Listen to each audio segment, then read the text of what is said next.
Здраво на сите и добре дојдовте во уште еден разговор на тема театарот во време на пандемија. Мојот денешен соговорник е Васил Зафирчев, актер во културниот центар Јордан Хаџи Константинов Џинот од Велес, Велешкиот театар. Добре дојде, Васил. Здраво, Слаđена. Добре дојде, ти благодарам што ја прифати поканата.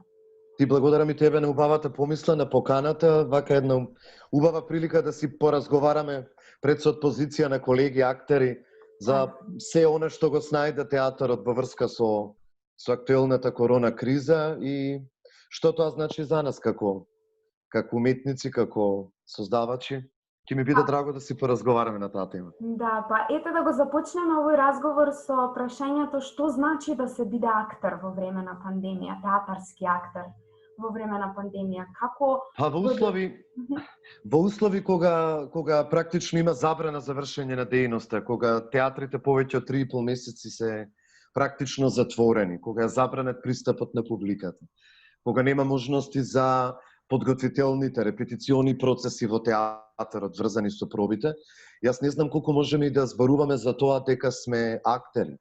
Актери можеме да бидеме само кога сме на сцената, кога имаме жив и непосреден контакт со публиката.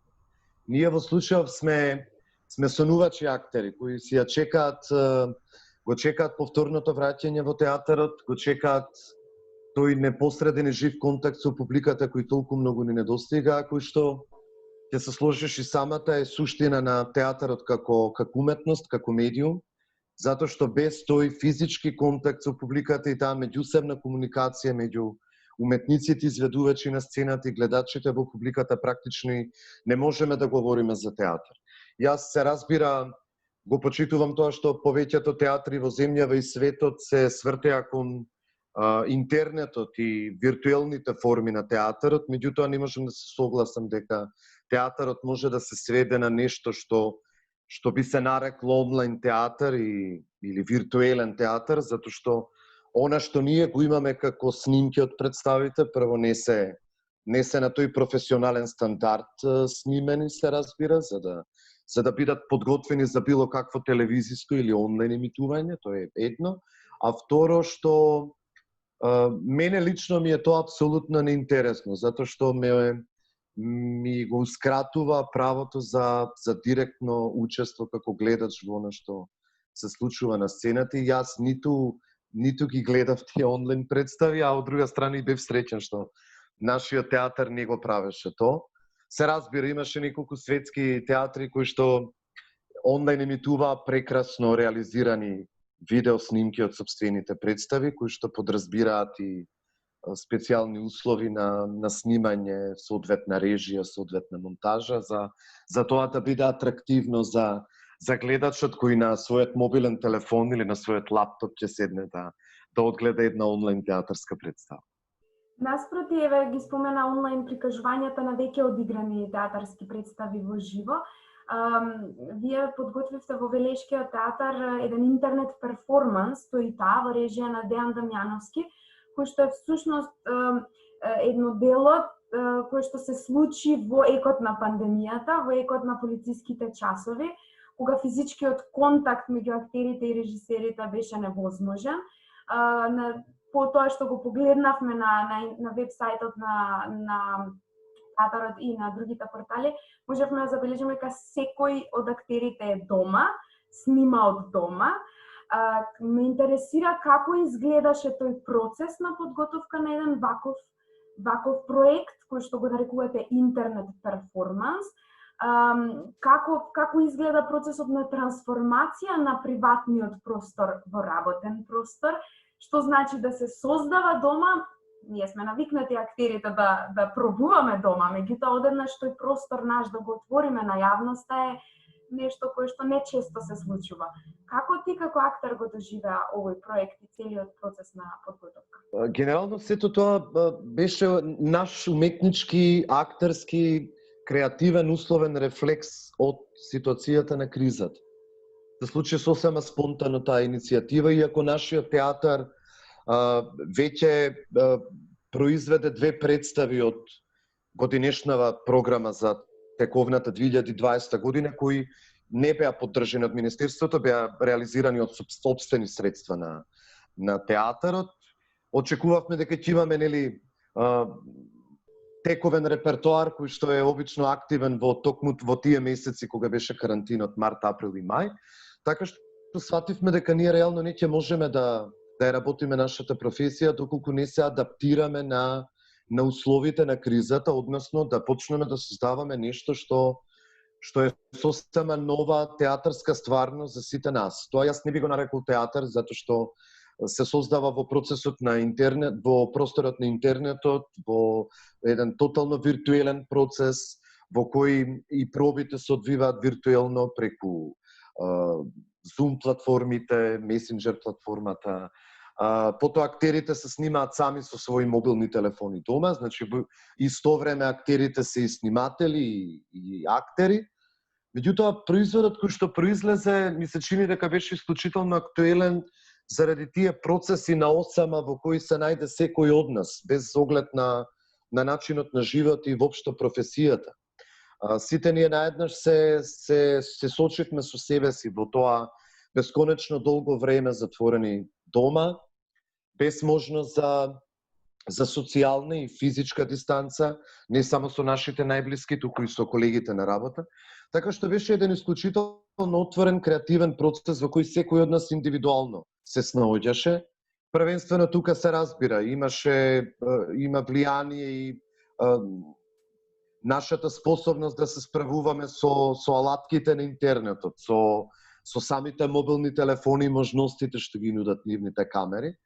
Меѓутоа, на некој начин успеавме да направиме еден прилично авторски, автореференцијален, автотематски проект, во кој секој од нас сам со себе придонесе кон една целина, која што е еден интернет перформанс, кој има 12 епизоди во продолжение и кои ќе се емитуваат некаде до крајот на месец јули, што беше на некој начин некаков мост, некаква подадена рака до нашата публика, која што си ја сакаме, која ја почитуваме и која во голем број доаѓа на нашите представи од тековниот репертоар, како некакво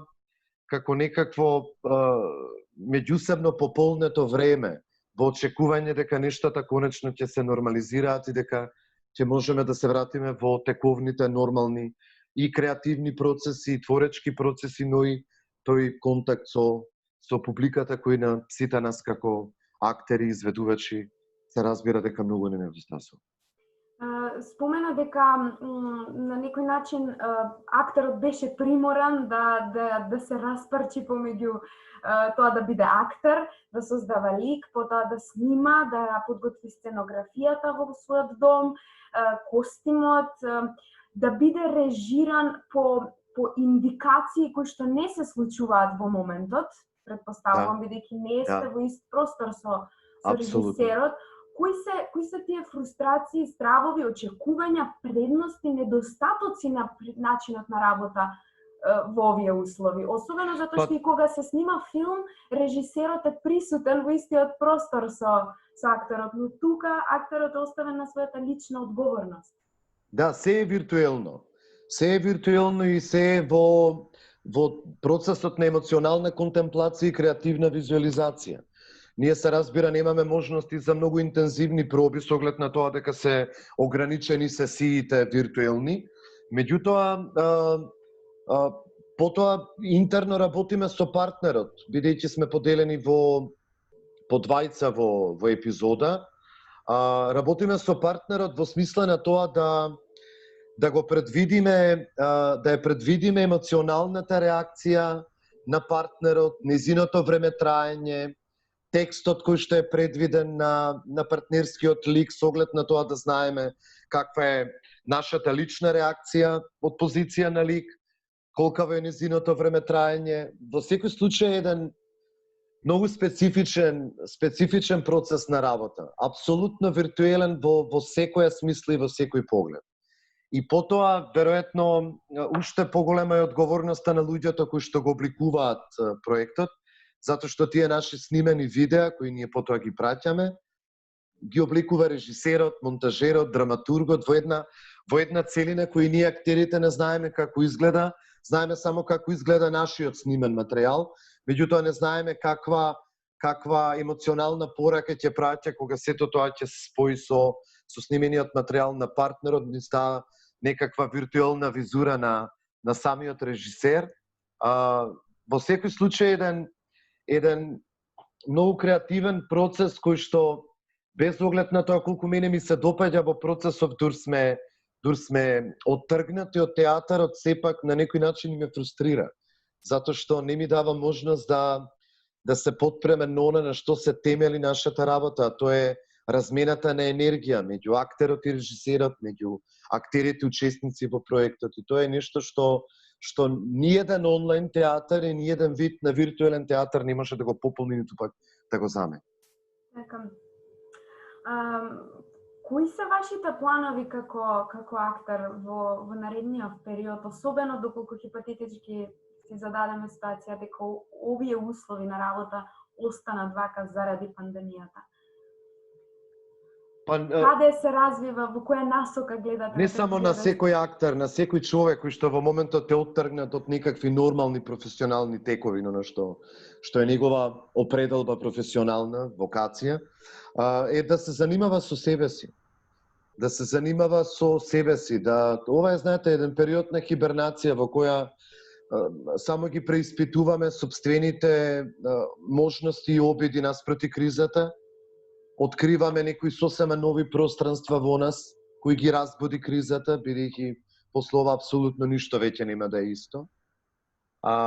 И од друга страна да отвара можност да се контемплираат некакви креативни, творечки размисли, со надеж дека ќе дојде време кога истите тие ќе може да се реализираат. Затоа што се друго што значи неможност да се креативно да се учествува во нормалниот процес на работа во еден театар, значи неможност да се бавиме адекватно со собствената професија. Не останува само размислата, не останува само истражувањето на сите влијанија и импликации кои за театарот ќе произлезат од оваа криза, а со оглед на тоа колку трае, крајот не и се гледа се уште, можеме само да претпоставуваме дека ова не само што ќе се одрази на бројот на учесници во идните продукции кои што ќе ги создаваме, туку несомнено ќе се одрази и на самата уметничка естетичка профилација на идните проекти и програми кои што ќе бидат дел од културната понуда на театрите и кон која сите ние како актери, создавачи ќе треба на абсолютен начин да се адаптираме, но од друга страна и да се ориентираме кон создавање на проекти кои што ќе бидат резултат на кризата, односно некакви нови текови трендови на тој постпандемиски, поствирусен театар во кој навистина ништо не може да биде исто. Дури и оние теми, провокации, концепти со кои досега сме се занимавале,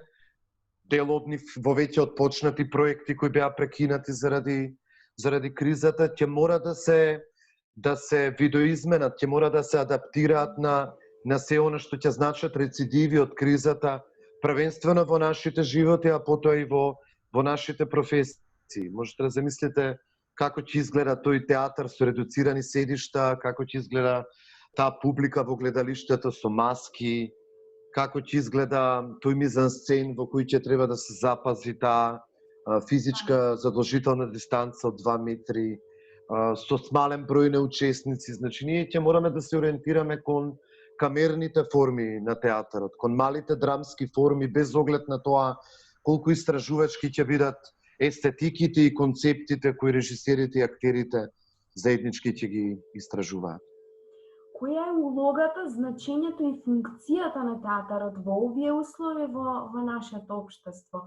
Колку е важно да се зборува за театар во ова време, колку е важно да се создава театар? По моментов е невозможно, затоа што кризата, покрај тоа што не оттргна од театарот како единствено место за наше активно уметничко живење и промислување, од друга страна ја покажа периферната позиција на која се наоѓа театарот и културата, особено во една ваква криза која не е само здравствена, затоа што здравствената криза несомнено повлекува економска криза, економската криза несомнено ќе повлече екзистенцијална криза.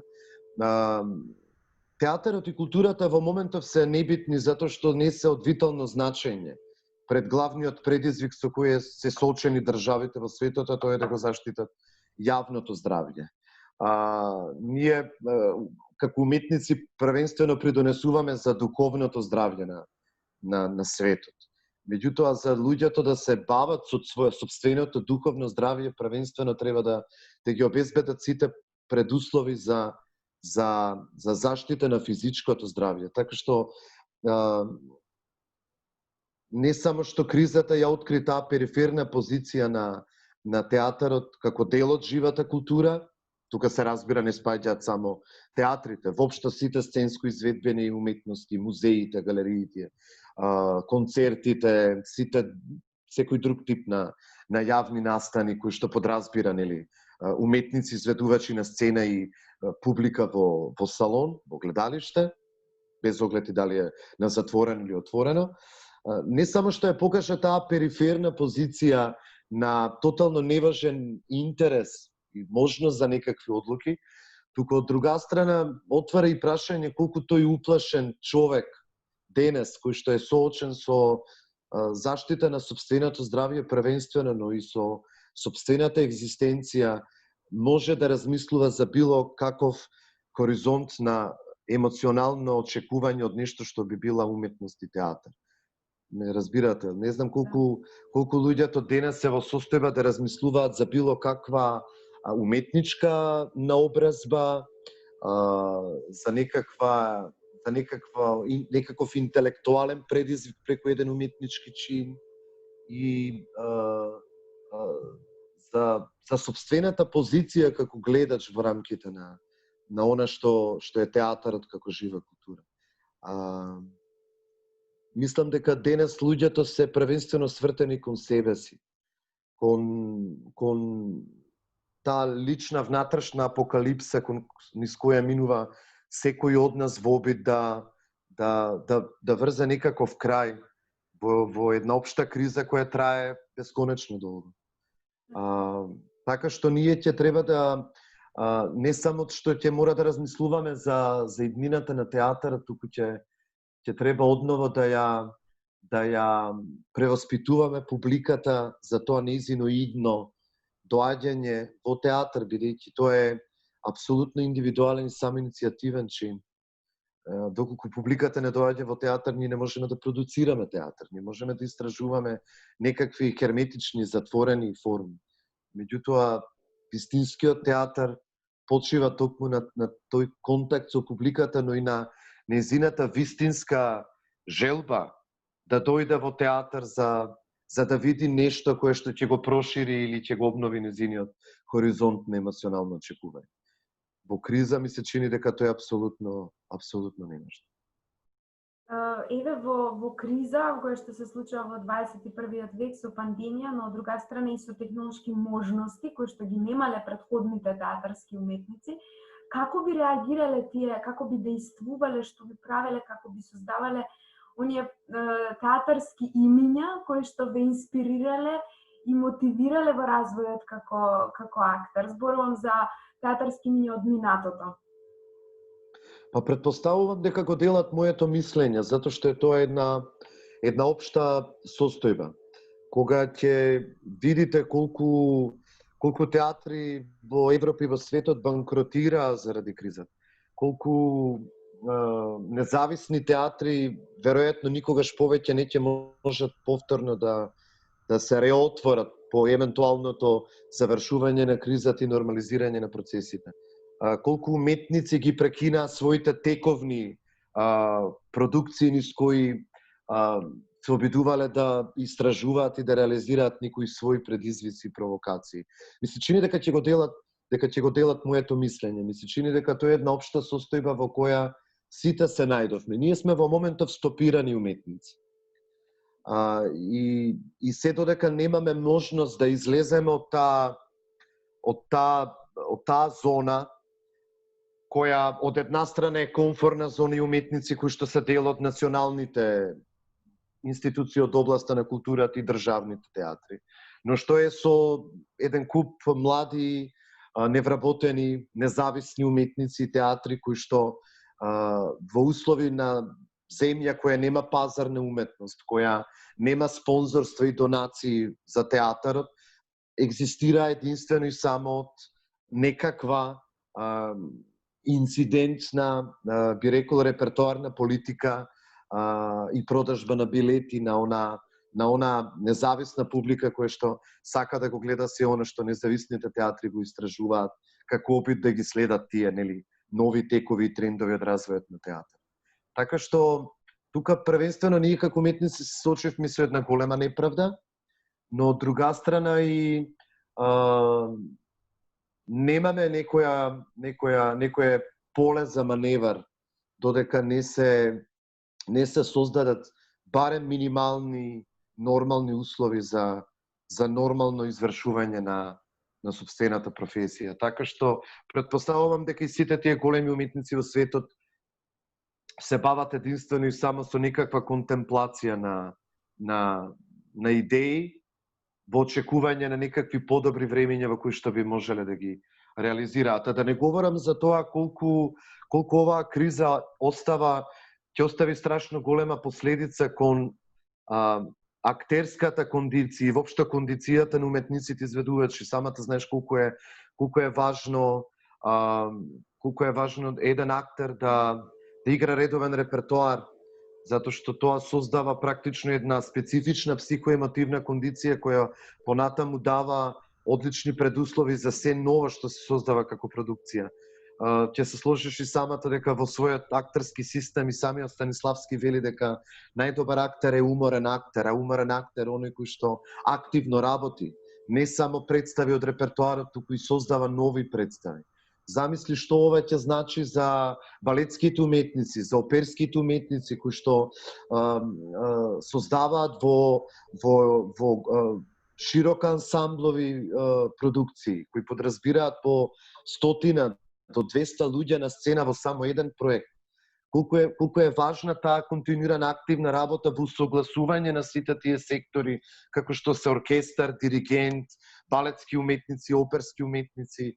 Тоа ќе значи драгоцено изгубено време на време во кога ќе се нормализира состојбата, ние допрва ќе треба да се вратиме на тоа ниво кое сме го имале пред кризата и пред затворањето на театрите. Така што ова кризно време, кога сме оттргнати од театарот, ни дава можност нам како уметници индивидуалци, секој сам да си го одржува таа специфична актерска кондиција, секој на свој индивидуален начин.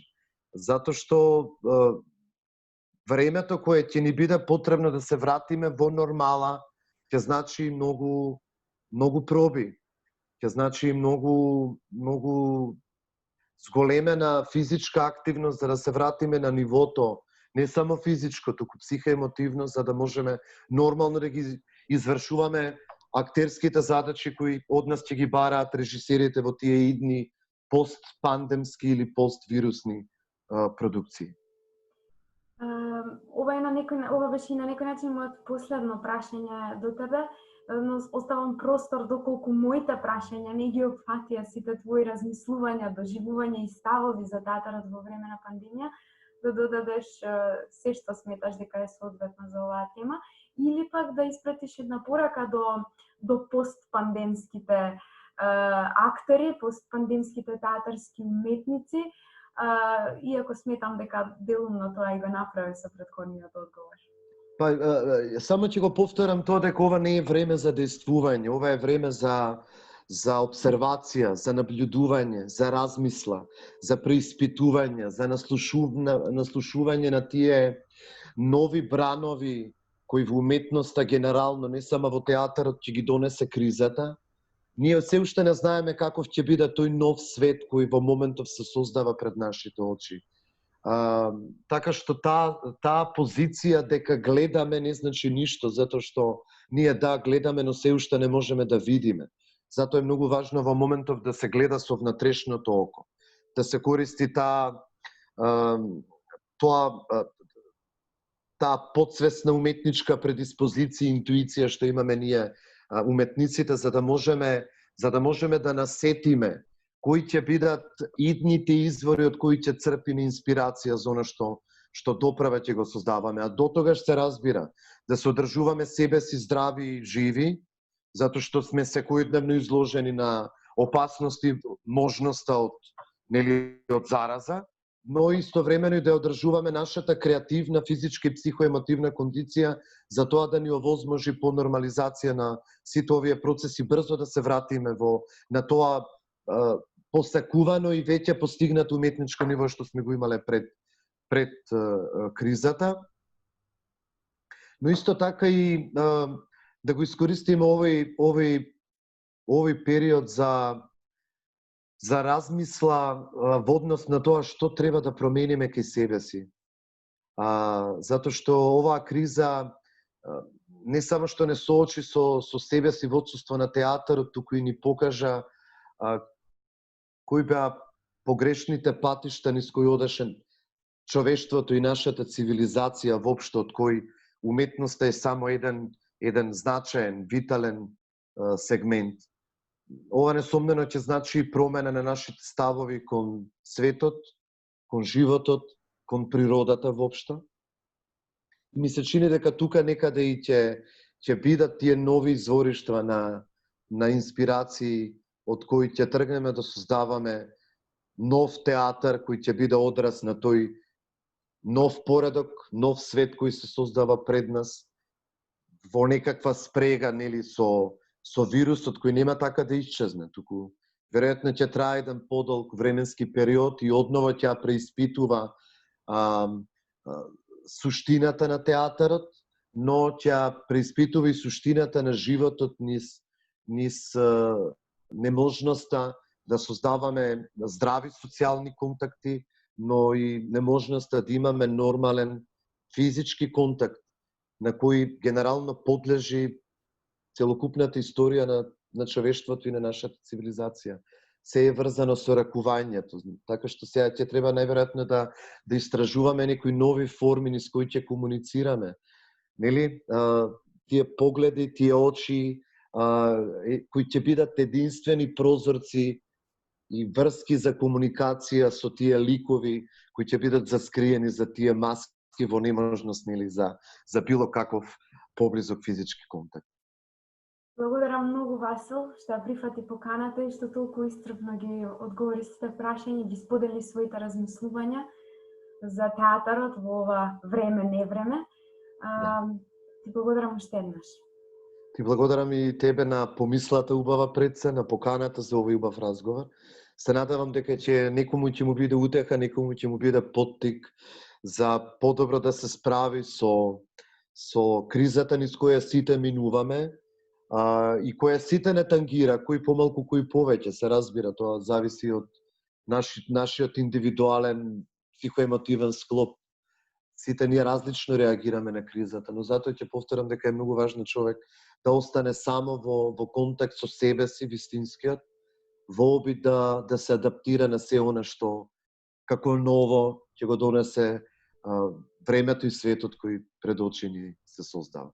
Ти благодарам уште еднаш на поканата, ти посакувам пред се да бидеш здрава и жива и се надевам дека ќе имаме нови поводи за убави разговори и за меѓусебна соработка во театарот кој ни значи на сите, затоа што нам театарот не е само професија, туку ни е пред се начин на живот. Искрено се надевам дека сето ова што го спомена ќе се реализира во најбрзо време. Има и